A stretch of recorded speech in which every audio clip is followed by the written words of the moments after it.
திருச்சிற்றம்பலம்.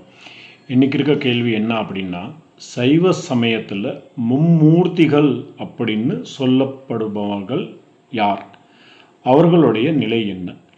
சைவ சமயத்தில் பிரம்மர், திருமால், ருத்திரர் இவர்களை மும்மூர்த்திகள் அப்படின்னு சொல்கிறாங்க. படைத்தல், காத்தல், அழித்தல் இந்த 3 தொழிலை செய்வது இவர்களுடைய செயல் அப்படின்னு சைவ சித்தாந்தத்தில் சொல்லப்பட்டிருக்கு.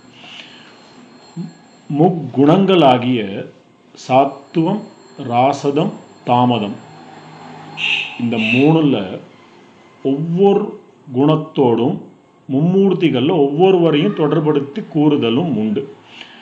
படைத்தலுக்கு ராசதம் அப்படிங்கிற குணம் வேண்டும்.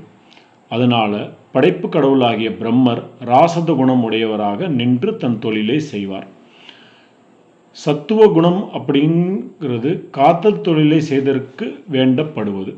காத்தற் கடவுளாகிய திருமால் சத்துவ குணம் உடையவனாக நின்று தன் தொழிலை செய்வார்.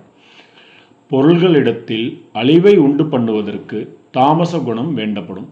அதனால் அழித்தற் கடவுளாகிய ருத்திரன் தாமச குணத்தை உடையவராக நின்று அந்த அழித்தல் தொழிலை செய்வார். இவர்களில் ஒவ்வொருவரையும் முதற்கடவுளாக கூறும் மதங்களும் உண்டு. பிரம்மரை முதற்கடவுளாக கூறும் மதம் ஒரு காலத்தில் இருந்தது.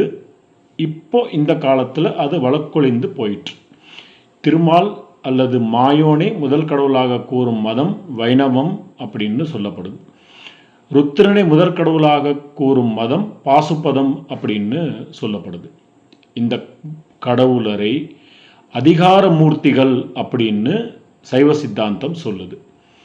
சைவ சமயத்தில் அப்படி சொல்லப்பட்டிருக்கு.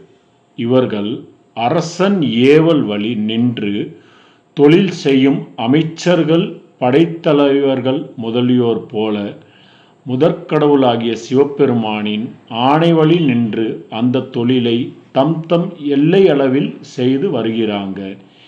இதுதான் சைவ சமயம் கூறும் மும்மூர்த்திகளுடைய இயல்பு.